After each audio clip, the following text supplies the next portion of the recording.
విషయాలు నేర్చుకున్నాం. యేసు ప్రభువు ఎందుకు తన రక్తాన్ని కార్చవలసి వచ్చింది అని అంటే, ఒకప్పుడు మనము దూరస్తులుగా ఉన్నాం, కానీ ఇప్పుడు దేవుడు మనల్ని సమీపస్తులుగా మార్చాడు. అంటే మనల్ని అత్యధికంగా ప్రేమిస్తూ ఉన్నాడు కనుక తన ప్రాణం ఉండేది, తన రక్తంను కార్చడానికి ఇష్టపడ్డాడు.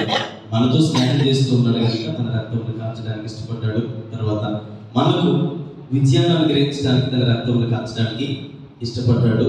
అంటే యేసుక్రీస్తు ప్రభువు వారు మనందరి జీవితానికి, మన జీవితంలో ప్రతి పాపమును కేవలం యేసు ప్రభువు రక్తము ద్వారా మాత్రమే ఏం చేయబడుతుంది, కడగబడుతూ ఉందని, ఇలా యేసుక్రీస్తు ప్రభువు వారి రక్తము కార్చకపోతే ఋగ్వేదంలో కానీ లేదంటే కొన్ని విషయాలు మనం జ్ఞాపకం చేసుకున్నప్పుడు గ్రంథాల్లో ఉంటాయి. మనకు తెలుసు, సర్వ పాప పరిహారం, రక్త ప్రోక్షణ అవశ్యకం, తద్రక్తం పరమాత్మైన పుణ్యదాన బలియాగం. అంటే సర్వ మానవాళ్ళు పాపం పోవాలంటే రక్తం అనేది, అంటే బలియాగం అనేది జరగాలి. ఆ బలియాగము పాపము లేనివాడు, తర్వాత ఏ విధమైన దోషము లేనివాడు. ముఖ్యంగా ఇప్పటికీ హిందువులు కొంతమంది మన సాంప్రదాయాలు పాటిస్తూ ఉంటారు. పూజలు చేసేటప్పుడు, బలి అర్పించేటప్పుడు మచ్చలేనటువంటి మేకపోతే కావాలంట. అంటే నల్లటి మేకపోతే ఉండాలి, ఎటువంటి మచ్చలు డాకులు దాని మీద ఉండకూడదు. అంటే పొల్లు అంటారు వాళ్ళు. అంటే ఇప్పుడు కూడా కాలు కడుక్కునేటప్పుడు కాళ్ళు సరిగ్గా కడుక్కోలేదు, బొల్లు మచ్చలు సరిగ్గా కడుక్కో అంటారు. అంటే బొల్లు మచ్చలు అనేవి లేనటువంటి ఆ మేకనో గొర్రెనో పొట్టేలునో బలిస్తే ఆ దేవుడు దేవత వారికి ఏవో ఆశీర్వాదాలు ఇస్తాడని మూఢనమ్మకం. అలాగే మన జీవితంలో కూడా సర్వ మానవాల పాపం పోవాలంటే ఏ రక్తం చెల్లించబడాలి? యేసుక్రీస్తు ప్రభువు వారి రక్తం ద్వారా మాత్రమే మన జీవితానికి పాపములు క్షమించబడతాయి, పవిత్రులుగా మార్చబడతాయి. ప్రకటన గ్రంథం చదువుకున్నాం. ఈ దినం మనకందరికీ కనిపిస్తున్నటువంటి లేఖన భాగం, మరి ఇక్కడ ఉన్నటువంటి లేఖన భాగము ఎబ్రిల్కి రాసినటువంటి పత్రిక 11వ అధ్యాయము 12వ వచనములు. కావున యేసు కూడా తన స్వరక్తము చేత ప్రజలను పరిశుద్ధపరచుటకై గవని వెలుపుట శ్రమ పొందెను. ఇక్కడ ఈరోజు మనం జ్ఞాపకం చేసుకున్నటువంటి ఈ వాక్య భాగానికి ఒక టైటిల్ అనేది మనం పెట్టాలనుకుంటే ఒక చక్కటి టైటిల్ మనం జ్ఞాపకం చేసుకుందాం. చూడండి, ఏంటంటే క్రీస్తు గవని ఎదుట. గవని అంటే ఊరి యొక్క పొలిమేరు, అంతేనా? ఊరి యొక్క పొలిమేరు లేదా సరిహద్దు. అయితే ఏదైతే సరిహద్దులు లేదా గవని అనేది మనం సర్వసాధారణంగా మాట్లాడుకుంటే ఒక వ్యక్తి యొక్క జీవిత విధానము ఖచ్చితంగా కొన్ని సరిహద్దుల్లో, కొన్ని లిమిట్స్లో ఖచ్చితంగా మన జీవిత విధానం అనేది ఉంది. ఆ సరిహద్దులు లేదా ఆ హద్దులు అనేవి ఏవైతే దాటిపోతాయో, హద్దులు దాటిపోయిన తర్వాత మన భక్తి జీవితము ఖచ్చితంగా మన చేతుల్లో ఉండదు. హల్లెలూయా. అంటే దేవుడు ఎందుకు ఆయన గవని వెలుపుడికి వెళ్ళవలసి వచ్చింది అని అంటే, ఇక్కడ మనం జాగ్రత్తగా జ్ఞాపకం చేసుకుంటే, కావున యేసు కూడా తన స్వరక్తము చేత ప్రజలను పరిశుద్ధపరచుటకై గవని వెలుపుట శ్రమ పొందును. ఏం చేయడానికి? ఆయన పరిశుద్ధపరచుకోవడానిక, లేదంటే ఆయన మేలు పొందుకోవడానిక, లేదంటే యేసుక్రీస్తు ప్రభువు వారు తన జీవితంలో ఇంకేమైనా బెనిఫిట్స్ వస్తాయని ఆయన శ్రమ పొందాడా అని అంటే, ఈరోజు మనం నేర్చుకునే అంశం ఏంటంటే యేసుక్రీస్తు ప్రభువు వారు ఎందుకు శ్రమ పొందవలసి వచ్చింది అంటే, ఆయన ఎందుకు గవని వెదుట, అంటే గవని ఊరు వెలుపుట. మాటలు చెప్పాలంటే తృణీకరించేసరికి నువ్వు ఇక్కడ ఉండడానికి వీల్లేదయ్యా. చాలా సందర్భాల్లో మనం అంటూ ఉన్నాము, ఈ వ్యక్తి ఈ సంఘంలో ఉండడానికి అర్హుడు కాదు, ఈ కులంలో ఉండడానికి అర్హుడు కాదు, ఈ సమాజంలో ఉండడానికి అర్హుడు కాదు. అంటే ఆ వ్యక్తి ఏం చేయబడ్డాడు? సహించలేనటువంటి నేరము చేయబడ్డాడు. కానీ ఈరోజు యేసుక్రీస్తు ప్రభువు వారు ఎందుకు గవని వెలుపుట శ్రమ, అంటే గవని వెలుపుట శ్రమ పొందవలసి వచ్చిందంటే, ఆయన ఏదో లోపం ఉంది. అంటే ఆ లోపం ఏంటి అనేటువంటి విషయాలు, కొన్ని విషయాలు నేను ముందుకు తీసుకురావడానికి ఇష్టపడుతూ ఉన్నాను. చూడండి, క్రీస్తు ఎందుకు శ్రమపడ్డారు అని అంటే, మన జీవితాల్లో మొట్టమొదట విషయాన్ని నేను మీకు జ్ఞాపకం చేయడానికి ఇష్టపడుతూ ఉన్నాను. ఎబ్రిల్కి రాసిన పత్రిక 5వ అధ్యాయము 8వ వచనంలో మనం జ్ఞాపకం చేసుకుంటూ ఉన్నాము. ఎబ్రిల్కి రాసిన పత్రిక 5వ అధ్యాయము మొట్టమొదటిగా మన జీవితాల్లో మనం నేర్చుకోవాల్సినటువంటి కొన్ని విషయాలు చదవండి. ఆయన కుమారుడైనయు, ఆయన అంత సాదాసీదా వ్యక్తి అయితే కాదు. 100% మనిషి, 100% ఎవరట? దేవుడు అంటే మనము ఒక క్రమంలో నేర్చుకుంటూ ఉన్నాము. దేవుడు పరలోకంలో కూర్చొని ఆయన ఒక్క మాట సెలవిస్తే సమస్తమును జరుగుతాయి. ఆది కాండంలో చదవవసరం లేదు కానీ మనందరికీ సుపరిచితమైనటువంటి లేఖన భాగం జ్ఞాపకం చేస్తూ ఉన్నారు. ఆదియందు దేవుడు భూమాకాశములను కలుగు చేయను, ఆయన వెలుగు కమ్మని పలుకగా. అంటే ఇలా అన్నాడా, నోటితో పలికాడా? అంటే నోటి ద్వారా తన వాక్కులో చాలా అది శక్తి ఉన్నదని మనకు అర్థమవుతూ ఉంది. యేసుక్రీస్తు ప్రభువు వారు ఒక మాట పలికితే చాలు సర్వలోకము ఆయన పాదముల ముందు దాసోహము అయిపోతుంది. అలాంటి గొప్ప దేవుడు, ఉన్నతమైనటువంటి స్థితి కలిగిన దేవుడు ఈరోజు ఎందుకు శ్రమ పడవలసి వచ్చింది, ఎందుకు అసహించుకోబడవలసి వచ్చింది, ఎందుకు తృణీకరించబడి ఒక గమని వెలుపుట అంటే సరిహద్దుకి అవతల ఊరికి వెలుపుట తృణీకరించబడిన వ్యక్తిగా ఎందుకు లేని వాడిని ఎదుర్కొన్నాడు? ఆయన అలా ఉండడానికి గల కారణం ఏంటంటే ఆయన ఉన్నతమైన వాడే, ఆయన దేవుడే. కానీ ఆయన తను తాను వ్యక్తిగా చేసుకుని మానవుడిగా 100% దేవుడు 100% మనిషి. ఈ లోకంలో మనుషుడిగా వచ్చాడు కనుక ముఖ్యంగా మనకు నేర్పించవలసినటువంటి కొన్ని విషయాలు దేవుడు ఈ రోజు రాత్రికాల సమయంలో మనతో మాట్లాడుతూ ఉన్నాడు. ఆనాడు ఆ ప్రజలకైతేనేమి మనకైతేనేమి దేవుడు చెప్పాలనుకున్నటువంటి విషయం ఏంటంటే తను ఏదైతే పాటించాడో, దేవుడై ఉన్నప్పటికీ మనుషులుగా ఈ లోకానికి వచ్చి ఏదైతే విధేయతను చూపించాడో ఆ విధేయత దేవుడు ఈ రాత్రికాల సమయంలో మనకు నేర్పించబోతూ ఉన్నాడు. అయితే సిద్ధపాటు కలిగి ఎవరైతే నేర్చుకుంటారో ఖచ్చితంగా దేవుని బిడ్డలుగా ఆశీర్వదించబడడానికి సిద్ధ మనసు కలిగి ఉందాం. చూడండి, ఎబ్రాయియుల రాసిన పత్రిక 5వ అధ్యాయం 2వ వచనంలో అంటాడు, ఆయన దేవుడై ఉండి. నేను ఒక మాట చెప్తాను. ఒకవేళ మన దగ్గరికి సీఎం గారు వచ్చారనుకోండి, ఈరోజు సీఎం గారు వచ్చారనుకోండి, మనకి భోజనాలు పెడుతూ ఉన్నారు. భోజనాలు పెట్టి చాలా మంది అంటారు, ఆయన సీఎం అయింది ఏమైందంట, ఆయన సీఎం గారు ఏంటి మన చోట ఏం చేస్తున్నాడు, భోజనం చేస్తున్నాడు. ఆయన సీఎం గారు ఏంటి మనకు ఏం చేస్తూ ఉన్నారు, భోజనం చేస్తున్నారు. అంటే మనతో ఉండడానికి ఆయన స్టేటస్ వదిలిపెడుతున్నాడు. ఆయన దేవుడైనా కూడా ఏం వదిలిపెడుతూ ఉన్నాడు, ఆయన ఉందాతనమును విడిచిపెడుతూ ఉన్నాడు, ఆయన స్థాయి విడిచిపెడుతూ ఉన్నాడు. సమస్తమును విడిచిపెట్టి మన కొరకు శ్రమ పొందడానికి, ఆ శ్రమలో పాలుభాగస్తుగా ఉండడానికి ఆయన అంటూ ఉన్నాడు. అనే విధేయతను మనకు మాదిరిగా ఉంచుతూ ఉన్నాడు అని మనకి అర్థమవుతుంది. అందుకే నేను ఈరోజు క్రైస్తవ విశ్వాసాల జీవితంలో ఖచ్చితంగా నేర్చుకోవాల్సినటువంటి ఒక చక్కటి మాట ఏంటంటే, ఎంత ఏ స్థాయికి కాబట్టి ఏ స్థితిలో ఉన్నప్పటికీ విధేయత అనేది చాలా ప్రాముఖ్యమైనది. సర్వ సృష్టిని నడిపించేటువంటి దేవుడే విధేయత కలిగి ఉంటే, ఈరోజు ఆయన తన జీవాత్మను మన నాసిక రంధ్రాల్లో ఊదినటువంటి ఆయన కావాలనుకుంటే ఒక్కసారిగా అది వెనక్కి తీసుకుంటే ఉండరు ఎవరు కూడా. నోవహు కాలంలో ఏం జరిగింది, సొదొమ గొమొర్రా పట్టణ టైంలో ఆ సమయంలో ఏం జరిగింది, దేవుడు ఇచ్చినటువంటి జీవాత్మను నోవహు తనడు, అయ్యా నేను ఎవరిని భూమి మీద ఉంచడానికి ఇష్టపడడం లేదు, భూమి మీద గట్టి మొలకతో సహా నాకు ఉంచడం ఇష్టం లేదు. ఎందుకు లేదు, ఈ భూమి మీద ఎవరు నా తన దృష్టికి నీతిగా కనబడడం లేదు, ఎవరు నాకు నచ్చడం లేదయ్యా అని అంటే నోవహు తిరిగి ప్రశ్నించాడా, అయ్యా ఇది ఒకసారి కదా క్షమించాడా, ఏం మాట్లాడదు. అంతటి అథారిటీ కలిగిన దేవుడు అంటాడు, తనను తాను తగ్గించుకొని విధేయత ఎలా కలిగి ఉండాలో, విధేయత అనేది చాలా ప్రాముఖ్యమైనది. అందుకనే ఆయన అంటాడు, ఆయన కుమారుడయుడు తాను పొందిన శ్రమల వలన విధేయతను నేర్పించను. ఈరోజు మన జీవితాల్లో పిల్లలు చాలా జాగ్రత్తగా గమనించాలి. విధేయత అనేది చాలా ప్రాముఖ్యమైనది. విధేయత లేకుండా ఒకవేళ మన జీవితంలో చిన్న చిన్న పరిస్థితులు మనకి వస్తూ ఉంటాయి. చిన్న చిన్న స్టేటస్ అనేది, నేను అనేది వాట్సాప్ స్టేటస్ కాదు, మన స్థాయి, ఉద్యోగ స్థాయి కానీ, వ్యాపార స్థాయి కానీ, లేదంటే సమాజంలో పలుకుబడి కానీ, లేదంటే వేరే వేరే పరదరంగా ఏదో చూస్తూ ఉంటుంది. ఎక్కడికైనా వెళ్ళినప్పుడు సార్ రండి సార్ అనగానే అప్పుడు దాకా ఉన్నటువంటి ఆ లోపల ఉన్నవాడు ఏమంటుంటాడు తెలుసా, చూసారు మనం లేకపోతే ఇక్కడ అసలు అంగా మనం లేకపోతే అసలు ఏమి, నేను రాగానే ఈ ప్రదేశాలు అంతటికి ఏమొస్తుంది, ఒక గొప్ప ఆనాడు గలిలీ ప్రాంతంలో అంధకారంలో చెట్లో కూర్చున్న ప్రజలకు యేసుక్రీస్తు ప్రభువు వారు ఆ సముద్రం అవతల నడుస్తూ ఉంటే ఏమొచ్చిందట, గొప్ప వెలుగు కలిగినట్టుగా మనం ఏమన్నా తెలుసా, నా వల్లే ఈ వెలుగంతా అన్నట్టుగా ఒక్కసారిగా మన భుజాల మీద ఎవరికి కూర్చుంటాడు, ఆడికి కూర్చోగానే వెలుగుతో వేసంలోకి వెళ్ళిపోతాం అంటే. అప్పుడు దాకా మామూలుగా భూమి మీద నడుస్తాం, అప్పుడు ఎలా నడుస్తుందో తెలుసా, ఇక వినిర్చుకొని నడుస్తాం.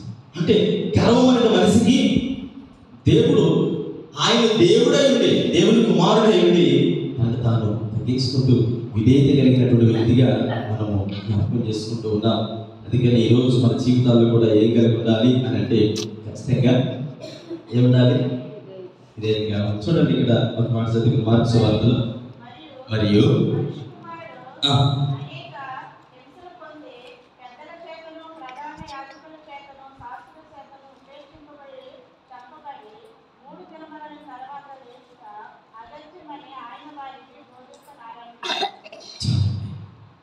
యేసుక్రీస్తు ప్రభు వారికి వచ్చినటువంటి ఆ సంఘటన, ఆయన దేవుని కుమారుడు అండి.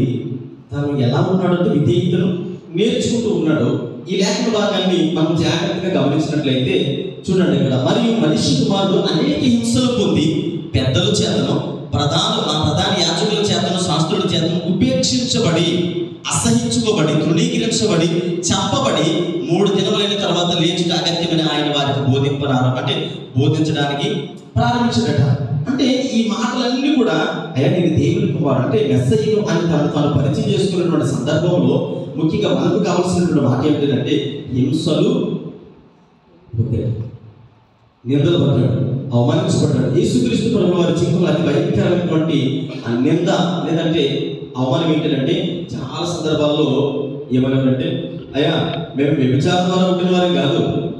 ఎలా అంటే మేము వ్యభిచారం ద్వారా పుట్టిన వారు కాదంటే యేసుక్రీస్తు ప్రభువు వారి జీవితంలో శ్రమలు లేదా హింసలు నిందలు అనేవి బాల్యదనం నుంచి మొదలైపోయాయి, మధ్యలో మొదలవలేదు.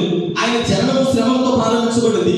జీవిత ఎదుగుదల అనేది ఎక్కడికైనా వెళ్ళి ఆడుకుందాము అంటే ఒకవేళ 30 సంవత్సరాల వరకు ఆయన పరిచయం వెళ్ళలేదు కనుక తండ్రి దగ్గర పనిచేస్తూ సమాజంలో చుట్టుపక్కల వారందరికీ వడ్రేమాల కుమారుడు తెలిసేవాడు అంటే ఖచ్చితంగా చుట్టుపక్కల వారందరితో కలిసి ఉండేవాడు. వెళ్ళినప్పుడల్లా రే మీరు ఎవరితో రాదు కానీ అదో ఆ యూసఫ్ కొడుకు మనం ఆడదు ఎందుకని అలా మన అక్రమ సంతానం కాదు. శాస్త్రులు పరిచయం అనేవారు అయ్యా మేము మీలాగా ఆ వ్యభిచారం జరుగుతున్న వారు కాదు అంటే ఆ హృదయ వేదన ఎంత ఘోరంగా ఉండదు ఆలోచించండి. చాలా భయంకరమైన మాటలు. యేసుక్రీస్తు ప్రభువు జీవన విధానంలో శ్రమలు అవమానించబడ్డాడు. ఆ తర్వాత పరిచయంలోకి వెళ్ళిన తర్వాత కూడా ఏమన్నారు? అసహించుకున్నారు. దెయ్యములు కదుపుతుంది. ఆయన ఎక్కడ స్వస్థత చేసిన ఆశ్చర్యకార్యం చేసిన ఏమనేవారు చూసి అయ్యా దెయ్యములు ఎదుపుకు వస్తూ ఉన్నాడు కదుపుకుంటారు బాబు అని అలా చిన్న చూపు చూసిన వారు కూడా లేకపోలేదు. ఆయన మరణంలో కూడా శ్రమలు పొందేటప్పుడు శిలువ మరణానికి వెళుతున్నప్పుడు అందరూ అన్నారు నీవు నిజంగా దేవుడు అయితే హలో అన్ని దెబ్బలు తిన్నాడు, శరీరం అంతా దున్నబడింది, హింసించబడ్డాడు, కలవరి శిలువ మీద వేలాడుతున్నప్పుడు ఆ పక్కన దగ్గర దొంగ అంటాడు నువ్వు నిజంగా దేవుడు అయితే నేను నువ్వు రక్షించుకున్న మమ్మల్ని కూడా అంటే అక్కడ కూడా నిందలే, అక్కడ కూడా శ్రమలే, అక్కడ కూడా అంటే తాను ఏం చేస్తూ ఎగతాలు చేస్తూ ఉన్నాడు. అక్కడ కూడా యేసుక్రీస్తు ప్రభువు వారు ఏం మాట్లాడు నా గురించి నీకేం తెలుసు అక్కడికి వస్తావు కదా అప్పుడు చెప్తానన్నాడా? ఇక్కడ ఈ మాటలు మనం జ్ఞాపకం చేసుకుంటున్నప్పుడు పిల్లలు జ్ఞాపకం చేసుకోండి. క్రీస్తు అనేక హింసలు పొంది ఏం చేయలేదట, అందరి చేతను ఉపేక్షించబడి ఏం చేశాడు? మొదటి పేతురు రాసిన పత్రిక శరీరమందు శ్రమపడును కనుక మీరు నట్టు మనస్సుగా ఆయుధంగా ధరించుకోవాలట. ఈరోజు మనం ఏం చేస్తాం తెలుసా? ఒకవేళ ఎవరైనా ఒక్క మాట అన్నారు అనుకోండి, ఏమంటారు తెలుసా? వాళ్ళ అప్పులో ఒక మాట అంటే మనం ఏం 10 అంటే మళ్ళీ తప్పు కాకూడదు. ఒకవేళ అవతల వ్యక్తి ఎవరైనా ఒక మాట అనగానే నేను ఉప్పు కాలం తెలియదనుకుంటా నేను క్రైస్తవుడు కాబట్టి ఇంకో 2 దెబ్బలతో వదిలేస్తాను. అదే దేవుడు నమ్ముకోలేదు అయితే ఖచ్చితంగా నేను ఏం చేసేవాడి చేయవలసిన చేసేస్తాం.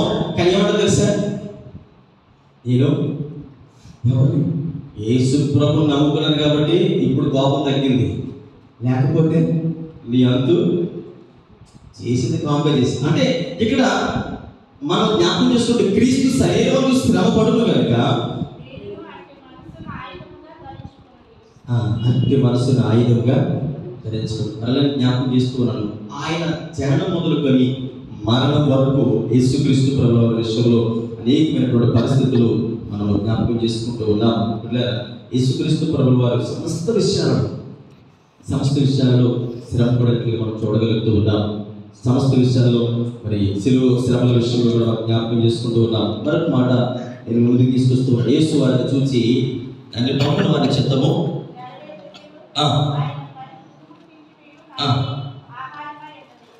యేసు ప్రభు యొక్క పని ఏంటంట? యేసు ప్రభు ఎందుకు వచ్చారు? ఒక సందర్భంలో అంటాడు మనిషి కుమారుడు ఈ లోకంలో పరిచర్య చేయించుకోవడానికి రాలేదు, కానీ తను పరిచర్య చేయడానికి వచ్చాడు అంటాడు. ఈ లేఖన భాగంలో చూసినట్లయితే ఈ 34వ వచనంలో అంటాడు, యేసు వారిని చూచి నన్ను పంపిన వారి చిత్తమును ఆ తర్వాత నెరవేర్చుటయు ఆయన పని. యేసుక్రీస్తు ప్రభువు వారు చెప్పినటువంటి 4వ అధ్యాయం 34వ వచనం అంటే ఏమంట, నాకు ఆహారం ఏంటి, నా జీవితానికి కావాల్సినటువంటి అంటే ఇది చాలా విలువైనది. శిష్యులు ఆహారం తీసుకుని వచ్చారు. అయ్యా ఆహారం తీసుకుని వచ్చామయ్యా అని అంటే, నేను ఆల్రెడీ నా భోజనం అయిపోయింది. అదేంటి భోజనానికి వెళ్ళి మనం తీసుకొచ్చారు కదా, ఎన్నో భోజనాలు చేస్తాడు అంటే అని అంటాడు, నేను వచ్చిన పని వేరు, నేను కేవలం ఈ లోకానికి రావడానికి గల కారణం శ్రమ పొందడానికి. ఆ శ్రమ ఎవరి గురించి అని అంటే మొట్టమొదటి వచనంలో మనం చదువుకున్నాము, ఆయన గవిని ఎదుట ఎవరి కోసం శ్రమ పడడానికి వచ్చాడు, మన కొరకు శ్రమ పడడానికి వచ్చాడు. హల్లెలూయా, హల్లెలూయా. పిల్లగా క్రీస్తు గవిని ఎదుట శ్రమ పడడానికి వచ్చాడు కనుక ఆయన మాదిరి జీవితాన్ని మనకు నేర్పిస్తూ ఉన్నాడు. ఏంటా మాదిరి అంటే విధేయతను చూపిస్తూ ఉన్నాడు. శాస్త్రుల పరిషత్తులో హింసించబడ్డాడు, నిందించబడ్డాడు, అవమానించబడ్డాడు.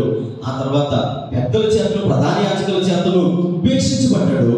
ఇక్కడ కూడా అంటాడు, నేను ఇవన్నీ పొందుతున్నానంటే దానికి కారణం ఏంటంటే నా పనేంటి, శ్రమలు పొందటం. ఇది తండ్రి యొక్క చిత్తము, శ్రమ పొందుటే తండ్రి యొక్క చిత్తము. అందుకే నీ గెత్సేమనే తోటలో ప్రార్థన చేశాడు, తండ్రి నీ చిత్తం అయితే ఈ నా యొద్దనండి. అందుకే తండ్రి తీసే అన్నాడా, చిత్తమైతే అన్నాడు, నీ చిత్తమైతే ఆయన నేను బలవంతం చేయలేదు. కలుగురు సిలువలోకి వెళ్ళిన తర్వాత కూడా సిలువ మీద కూడా లాస్ట్లో అంటాడు, 4వ మాటలు అంటాడు, తండ్రి నన్ను ఎందుకు వదిలిస్తావయ్యా, నా దేవా నా చెయ్యి ఎందుకు వదిలిస్తావు, తట్టుకోలేకపోతున్నాయ్యా, ఏం నా పరిస్థితి అంటాడు. లాస్ట్ అంటాడు, అయ్యా సరే నువ్వు నన్ను పంపించిన విధానం ఏంటంటే శ్రమ పొందడానికే కదా. యెషయా గ్రంథంలో కూడా మనం చదువుతాం, తండ్రిని అంటే తండ్రికి ఆయన నలగొట్టుట ఇష్టమాయను. యేసుక్రీస్తు ప్రభు వారిని నలగొట్టడం ఎవరికి ఇష్టమైంది, తండ్రికి ఇష్టమైందట. అంటే నలిగిపోతూ కూడా సిలువ మీద అంటాడు, తండ్రి నన్ను నలగొట్టడం నీకు ఇష్టమైపోయింది కదా, సరే సమాప్తం. ఈరోజు క్రైస్తవ విశ్వాసులుగా మన కొరకు ఆయన పొందినటువంటి శ్రమలను జ్ఞాపకం చేసుకుంటూ మనం ఏం చేయాలి, ఇదేంటి నేర్చుకోవాలి. ఆ తర్వాత మరి ఉపేక్షించబడినటువంటి చిక్కుకున్న సందర్భాల్లో క్రైస్తవ విశ్వాసులుగా ఉంటాం, కానీ ఆటోమేటిక్గా మనకు తెలియకుండానే విశ్వాసులుగా మారిపోతాం. నేను అన్నా చూడండి, ఒకవేళ ఎవరైనా మాట అన్నారనుకోండి, 1కి 10 ఎక్కువ 9 వడ్డీ వేసి 10 మాట్లాడుతూ ఉంటాం. అందుకని విధేయతలో యేసుక్రీస్తు ప్రభువులో మాదిరి జీవితం వచ్చాడు కనుక మనం కూడా అటు మాదిరి నేర్చుకోవాలి. చూడండి 2వ మాట జ్ఞాపకం చేసుకున్నాను. 1 పేతురు 2వ అధ్యాయం 23వ వచనం, ఆయన దూషింపబడి బదులు దూషింపలేదు, ఆయన శ్రమ పెట్టబడి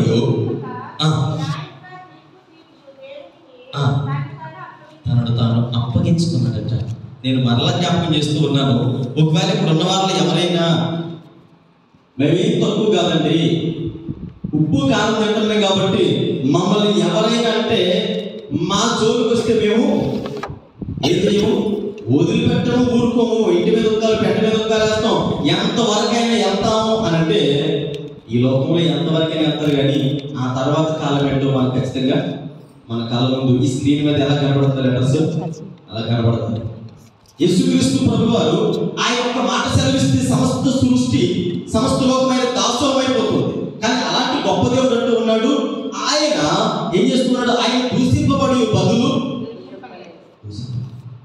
ఆ తర్వాత శ్రమ పెట్టబడి ఒకవేళ అదే ప్లేస్లో మనం ఉన్నాం అనుకోండి, సరే ఒంటరిగా ఏ బంగ్లాదేశ్ లేదంటే ఏ శ్రీలంక ఎక్కడికి వెళ్ళాం చూడడానికి, టూరిస్ట్కి వెళ్ళాం, ఫ్యామిలీ వెళ్ళారు. వెళ్ళగానే ఆంధ్ర వ్యక్తులు 10 మంది వచ్చారు.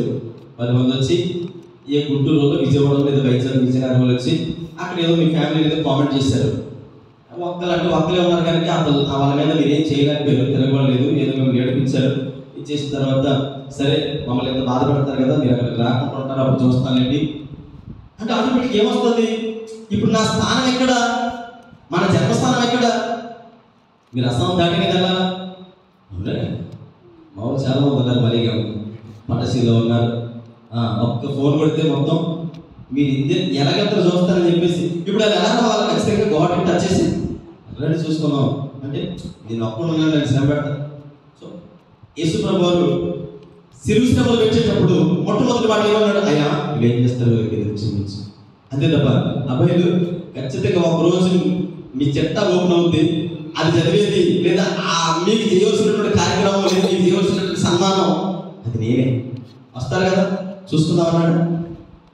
రోమ సైనికులారా, పిలాతు, హేరోదు, ఇశ్రాయేలు ప్రజలారా, యోధా జనాంగములారా, ఇదిగో అందరికీ నేను సవాల్ విసురుతున్నాను, రండి చూసుకుందాం అంటున్నాడా. నా తండ్రి నేను పంపించాడు కాబట్టి ఊరుకున్నాను, కానీ మీరు ఖచ్చితంగా ఒకరోజు నా ముందుకు వచ్చి చేతులు కట్టుకొని నిలబడబోయే సమయం వస్తుందని బెదిరించాడా? అక్కడేముంది, ఆయన దూషింపబడి బదులు దూషింపలేదు, శ్రమ పెట్టబడి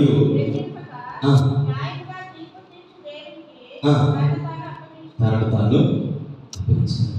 మనం చూస్తాం టీవీలోని ఇప్పుడు ఈ రాజకీయ నాయకుల గురించి కౌంటర్ ఎన్కౌంటర్ అంటారు. ఏమంటారు, ఒక నాయకుడు ఏం చెప్తాడు తెలుసా? ఏమంటారంటే, పోయిన ప్రభుత్వం చేయని కార్యక్రమాలన్నీ మేము చేస్తాం అనగానే ఏమంటాడు, ఏమంటారు కౌంటర్కి ఎన్కౌంటర్. ఆయన అంటాడు, చేతన ప్రభుత్వాన్ని ఎన్నుకున్నామంటే ఎన్ని చెప్తారు, చేసేవాడు ఎవరో చెప్పరు అంటారు. అంటే ఇప్పుడు మధ్యలో ఒక ఆయన వచ్చి ఓ పంచ్ అంటాడు. అంటే ఇప్పుడు ఏంటి, కౌంటర్కి ఎన్కౌంటర్. ఈరోజు మన జీవితాల్లో కూడా చాలా సందర్భాల్లో ఒక వ్యక్తి ఏదైనా చేస్తున్నాడు అనుకోండి, వాడికి ఏం తెలుసు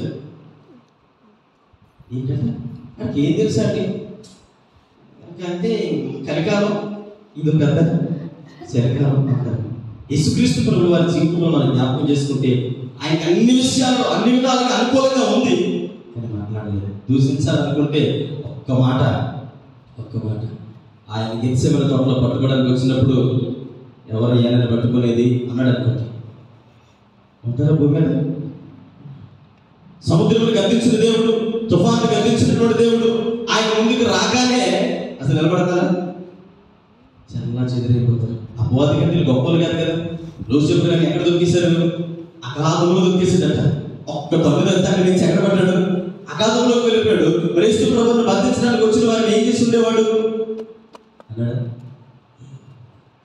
ఈరోజు రెండవ మాట మనం జ్ఞాపకం చేసుకోవాలంటే, క్రీస్తు ద్వారా మనం ఏం నేర్చుకుంటూ ఉన్నాము? సహనము నేర్చుకుంటూ ఉన్నాం. ఆయన సహనాన్ని అంటే ఎన్ని పరిస్థితులు వచ్చినా అలా ఉండిపోయాడు తప్ప, యెషయా గ్రంథంలో చెప్పినట్టుగా వదుకు తేబడిన గొర్రె బొచ్చు కత్తిరించి వాని ఎదురు ఎలా ఉంటుందో అలా మౌనంగా ఉండిపోయాడు తప్ప ఏం మారు మాటలు. సహనము. ఈరోజు క్రైస్తవులకు ఏం కావాలి? ఏ కుటుంబంలో ఉంది సహనం? అమ్మా వారిలో కొంచెం ఉప్పు తక్కువేదంటే దేవుడు ఇచ్చిన కాలు చేతులు లేవా? ఇల్లు వేసుకో, నాకు అలాగే వచ్చు, తింటే తిను లేకపోతే మాని అన్నం లేదా? సహనం ఉందా? ఏంటంటాడు తెలుసు? ఏంటమ్మా ఇల్లంతా చాలా చండాలంగా అంటే అమ్మ సీపు కట్టుకొని తుడిసి అదేనా సహనం? చాలా మంది జీవితాల్లో కొన్నిసార్లు లోకానుసారమైనటువంటి పరిస్థితులు మన జీవితంలో చాలా ఇబ్బంది పెడుతూ ఉంటాయి. కనుక కొన్ని సందర్భాల్లో చాలా జాగ్రత్త కలిగి ఉంటారు. సహనం లేని చోట చాలా కుటుంబాలు కావచ్చు, సంఘాలు కావచ్చు, లోకంలో పరిస్థితులు కావచ్చు కొలప్స్ అయిపోతున్నాయి, విడిపోతూ ఉన్నాయి. సహనం ఉన్న చోట ఆ కుటుంబ పరిస్థితి చాలా చాలా అద్భుతంగా ఉంటుంది. సరే, యేసుక్రీస్తు ప్రభువు నేర్పించిన సహనం ఏంటంటే, ఆయన తిరిగి దూషించాలన్నా బెదిరించాలన్నా సంవత్సరం ఆయన చేతుల్లోనే ఉంది. కానీ మాట్లాడాలి. ఈరోజు దేవుని పిల్లలుగా మనం ఏం నేర్చుకోవాలి? సహనం నేర్చుకోవాలి. మూడో మాట జ్ఞాపకం చేస్తాం. త్వరగా వెళ్తూ ఉన్నాను. మూడో మాట జ్ఞాపకం చేసుకుంటాం. హెబ్రీయులకు రాసిన పత్రిక 2వ అధ్యాయం 18వ వచనం. శోధింపబడి గనుక శోధింపబడు వారికి సహాయం చేయగలవాడే అన్నాడు. మూడవది, సహాయం చేసేటువంటి కొన్ని లక్షణాలు. ఆయన ఎలాంటి వాడు అని అంటే ఖచ్చితంగా సహాయం చేసేవాడు. ఎందుకు సహాయం చేస్తాడు? ఈరోజు చాలా మంది అంటారు, దేవుడు నాకు సహాయం చేయలేదండి, దేవుడు సహాయం చేసినట్లయితే ఈ రోజు నేను ఇలా ఉండేవాడిని కాదండి, ఖచ్చితంగా అంబానికి పోటీగా నిలబడేవాడు ఈరోజు సమాజంలో. దేవుడు సహాయం చేయలేదు కాబట్టి పాస్టర్ గారండి నేను కొంచెం ఎలా అయిపోతున్నాను కదండి, లేదంటే ఈ రోజు నేను అసలు పట్టుకునేవారు, ఎవరు వచ్చినా పట్టుకోలేదండి. దేవుడు ఏం చేస్తాడంటే, ఆయన శోధించబడి ఉన్నాడు అని ఈరోజు మనం ఎలా శోధించబడుతూ ఉన్నామో ఆయన ఆల్రెడీ మీకు తెలుసు. కొంతమంది అంటారు, అబ్బాయి తాతకి దగ్గులు ఏంటంట, తాతకి దగ్గర అంటే తాతకి దగ్గర నేర్పుకోవాలి నాకు తెలిసిన అబ్బాయి ఆ వయసు నుంచి వచ్చిన వాడిని అంటారు పెద్దలు. ఎందుకని? వాళ్ళు జీవితాన్ని అనుభవించారు కనుక, అనుభవపూర్వకంగా ఉన్నారు కనుక, అమ్మా నువ్వు తాతల దగ్గులు జ్ఞాపకం అని అంటే దాని అర్థం ఏంటి? ఆయన జీవితాన్ని చూసేశాడు. ఎవరి ప్రాయం చూశాడు? నడి ప్రాయం చూశాడు. ఈరోజు వృద్ధాప్యాన్ని చూస్తూ ఉన్నాడు కనుక అలా వచ్చి ఇక్కడికి వచ్చి ఆయన దగ్గరికి వచ్చి మాట్లాడుతుంటే ఆగదు అబ్బాయి, అనుభవం అనేది ఊరికినే పోదు అని ఎందుకంటారు? ఈరోజు యేసుక్రీస్తు ప్రభువారు శోధించబడ్డాడు. ఆయన ఈ లోకంలో మనుషుడిగా వచ్చాడు. దేవుడే 100% మనుషుడు కనుక ఈ లోకంలో సాతాను గడిచి ఏం చేయబడ్డాడు? శోధించబడ్డాడు. శోధించబడ్డాడు కనుక శోధించబడే వారికి ఏమైనాడట? సహాయం చేసేవాడిగా. మన జీవితంలో మూడవది ఏం నేర్చుకోవాలి అని అంటే, ఖచ్చితంగా క్రీస్తు శ్రమ ద్వారా సహాయమును నేర్చుకుంటున్నాడు. ఆయన శ్రమ పొందినటువంటి విషయంలో అంటే శ్రమ పొందాడు, మనకి ఏం చేస్తూ ఉన్నాడు? సహాయమును అందిస్తూ ఉన్నాడు. ఎప్పుడైనా సరే అనగా దేవుడు మనకు సహాయకుడిగా ఉన్నాడు అనేటువంటి ఒక చక్కటి మాటను మనం జ్ఞాపకం చేసుకుంటూ ఉన్నాం. ఈరోజు లోకంలో చాలా సందర్భాలలో మనం జ్ఞాపకం చేసుకునేటువంటి పరిస్థితులు ఏమంటామంటే సహాయము అనేటప్పటికీ దేవుని సన్నిధిలో మన జీవితాలు చాలా చక్కగా నేర్చుకోవడానికి ఇష్టపడతాం. ఉద్యోగము, వ్యాపారము, లేదంటే ఆనందము, కొన్ని ఐశ్వర్యం, ఇవన్నీ విషయంలో ఏం చేస్తాం? మన దగ్గర ఉన్నంత వరకు ఇతరులకు ఏం చేస్తాం? సహాయం చేయడానికి ఇష్టపడతాం, మనకున్న స్థాయి బట్టి. కానీ ఈరోజు అన్నీ కూడా లోకంలో ఒక రోజుకి పోయేవి. కానీ దేవుని యొక్క సన్నిధానంలో ఏదైతే నేర్చుకుంటూ దేవుడు ఏదైతే నేర్పించాడో అది మాత్రము అంటే శోధించబడేవాడు ఖచ్చితంగా శ్రమ అనేది మనకు అర్థమవుతుంది కనుక దేవుని సముఖంలో మనము కూడా ఇతరులకు సహాయం చేసేవారిగా ఉండాలని దేవుని సేవకుడిగా నేను మీకు మనం చేస్తూ ఉన్నాను. చివరిగా మరి మరొక మాట 2 వచనాలను చూపించడానికి ఇష్టపడుతూ ఉన్నాను. మరొక 2 వచనాలు చూడండి. ఏప్రిల్ రాసిన పత్రిక 11వ అధ్యాయం 25వ వచనము చదవండి.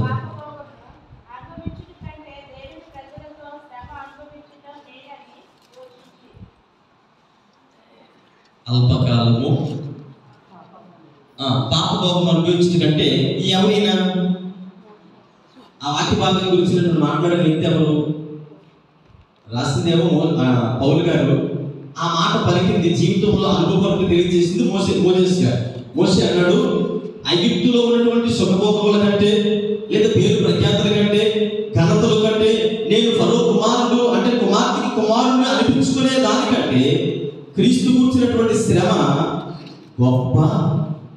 ఏంటంటే ఈ లోకంలో అన్నిటి విషయంలో మనము ఇష్టపడతాము, కానీ శ్రమ వచ్చేటప్పటికి వదిలేస్తాం. ఎందుకు వదిలేస్తాం అంటే ఈ లోకంలో మనకు ప్రయోజనమైన దాన్ని పట్టుకుంటాం. శ్రమ, కష్టము, ఇబ్బంది, నింద, అవమానము అనగానే ఆ ప్రదేశంలో ఉండడానికి ఎంత మాత్రమును ఇష్టపడము. మన జీవితంలో మనకి బెనిఫిట్స్, మనకి ప్రయోజనం ఏంటి, మనకి లాభం ఏంటి, మన జీవితము ఒక స్థాయిలో ఉండాలి అనుకుంటాం తప్ప క్రీస్తు కూర్చున్నటువంటి నింద, క్రీస్తు కూర్చున్నటువంటి శ్రమ ఎప్పుడైతే మన జీవితంలో వస్తుందో వెంటనే వదిలిపెట్టేస్తాం. మోసే గారు అంటారు, మరి ఇక్కడ విశ్వాస వీరుల జాబితాలో ఇక్కడ పేరు కూడా లిఖించబడింది. ఆయన అంటాడు, క్రీస్తు కూర్చున్నటువంటి శ్రమ గొప్ప ఏంటంటే మేలు లేదా గొప్ప మేలని యోచించి సమస్తము వదిలిపెట్టినట్లుగా మనం చూడగలుగుతూ ఉన్నాం. చూడండి, 1 పేతురు రాసిన పత్రిక 3వ అధ్యాయం 17వ వచనం. దేవుని చిత్తం ఇలా ఉన్న ఎడల కీడు చేసి శ్రమ పడట కంటే. రోజు క్రైస్తవులుగా దేవుడు చేసినటువంటి అంటే మాదిరికరమైనటువంటి భక్తి ఏంటంటే, ఆయన సాతాను గాడు ఒకవేళ ఆయన కీడు చేయాలనుకుంటే ఆయన కోసం ఆయన బెనిఫిట్స్ ఆలోచించుకోవాలనుకుంటే సాతాను గాడు అన్నాడు, అబ్బాయి బాప్తిసం తీసుకుని వెంటనే తీసుకెళ్ళి ఆ గంట మీద నిలబెట్టాడు. 40 దినాలు అయిపోయిన తర్వాత రా అన్నాడు. అనగానే యేసుక్రీస్తు ప్రభువు నాకు నిలబెట్టి అంటాడు, సమస్తము చూపిస్తున్నాడు. ఈరోజు మన జీవితాల్లో కూడా మేలు చేసే దానికంటే, మేలు కోసం కంటే కీడు గురించి ఎక్కువ మంది పరిగెడుతూ ఉన్నారు. ఎందుకు పరిగెడుతూ ఉన్నారు? శ్రమ అనగానే, కీడు అనగానే, ఇబ్బంది అనగానే అటువైపు కనీసం కళ్ళు అనే ఇలా తలెత్తి కూడా చూడరు. సాతాను గారు మీ దగ్గరికి వచ్చి పదే ఏం చెప్తాడు తెలుసా? ఎన్ని బెనిఫిట్స్ ఉన్నాయో తెలుసా? కారు కొనేటప్పుడు అంటారు మంచి ఫ్యూచర్స్ ఉంటాయి. ఏమండి ఏసీ ఉంది, పవర్ స్టీరింగ్ ఉంది, 4 వీల్స్, తర్వాత ఒక 2 స్టెప్ని, అంటే ఎక్స్ట్రా వీల్స్ ఉన్నాయి. ఇవన్నీ చెప్తూ ఉంటాడు. చాలా ఫ్యూచర్స్ ఉన్నాయి అనగానే ఉన్నాయా అని కార్మిక వ్యక్తి అంటాడు. సరే ఒక 50,000 మీకు పర్సెంట్ డిస్కౌంట్ కూడా ఇస్తాం అనగానే ఇది బాగుంది అని బెనిఫిట్. ఈరోజు సాధారణంగా నీ ముందుకు వచ్చామంటారు తెలుసా, ప్రార్థనకి వెళ్తే ఏం చేయాలి? మోకరించి ప్రార్థన చేయాలి, ఉపవాసం ఉండాలి, దేవుని కోసం ప్రయాసపడాలి, కన్నీరు గురించి ప్రార్థన చేయాలి. అది చూడకూడదు, ఇది చూడకూడదు, అక్కడికి వెళ్ళకూడదు, ఇక్కడికి వెళ్ళకూడదు, అది మాట్లాడకూడదు, ఇది మాట్లాడకూడదు, 24 గంటలు దేవుడు దేవుడు దేవుడు అనుకుంటూ ఉండాలి. అవన్నీ కూడా శ్రమ కదా.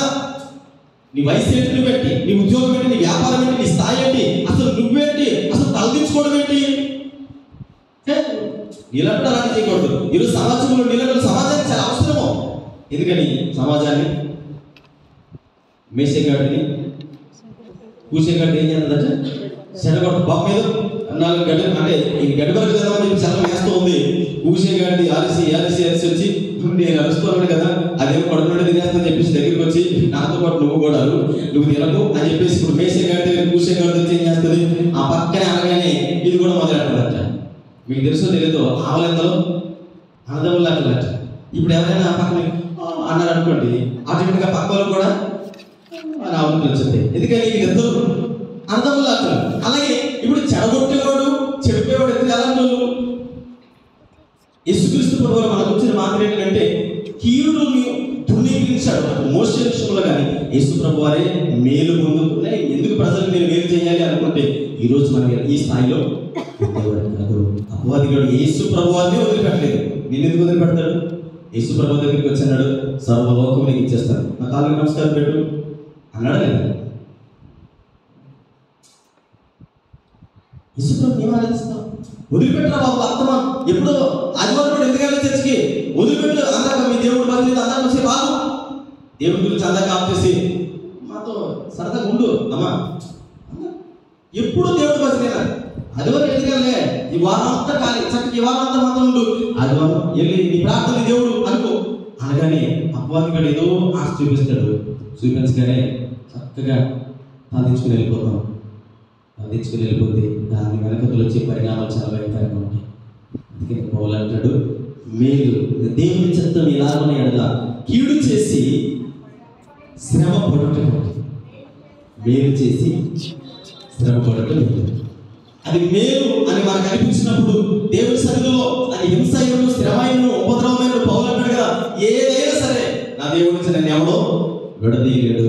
అట్టి విశ్వాసం, అట్టి నమ్మకం, అట్టి ఏమన్నారంటే ఆశ కోరిక ఉండాలి.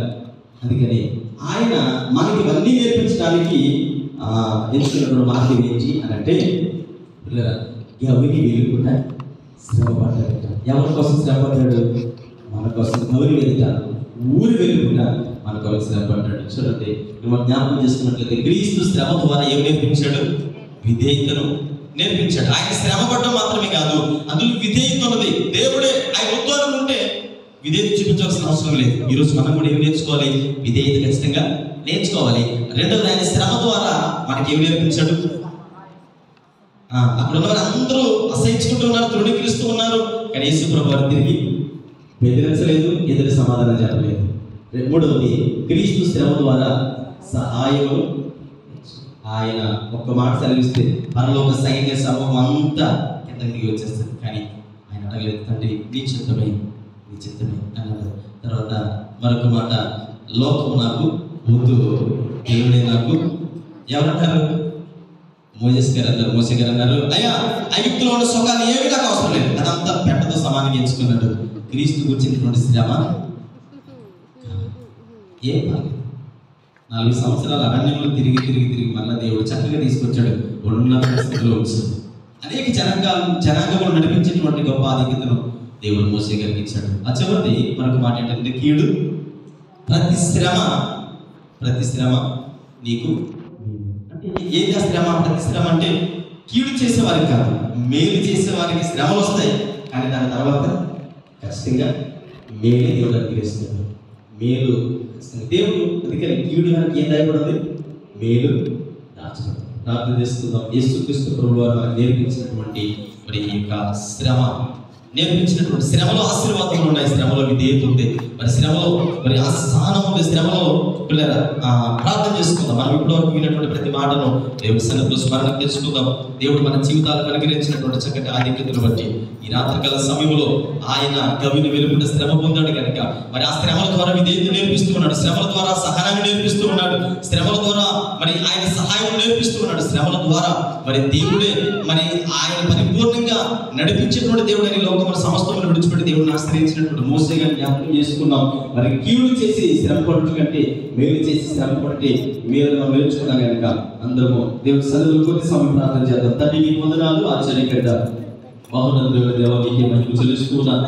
సర్వాంతర్యామి మీకే స్తోత్రాలు ప్రభా. ఈ రాత్రికాల సమయంలో మీ సన్నిధి మాకు తోడుగా ఉంచండి. ఇప్పుడు వచ్చిన అందరినీ ఆశీర్వదించండి. విన్న వాక్యములు మా హృదయంలో భద్రపరచమని అయా మీరు పొందిన శ్రమలు మా కోసం ప్రభావ అయ్యా తండ్రి మీరు ఏవైతే నేర్పిస్తూ ఉన్నారు ప్రతి విషయాన్ని మా హృదయంలో భద్రపరచుకొని మా అనుదిన జీవితంలో అయా మేము అన్వయించుకోవడానికి మా అనుదిన జీవితంలో మేము నడవడానికి ప్రభావ సహాయం దయచేయమని మీకు చూపించండి. ఏ శ్రమలో ప్రార్థించడానికి వేడుకుంటున్నాను తండ్రి.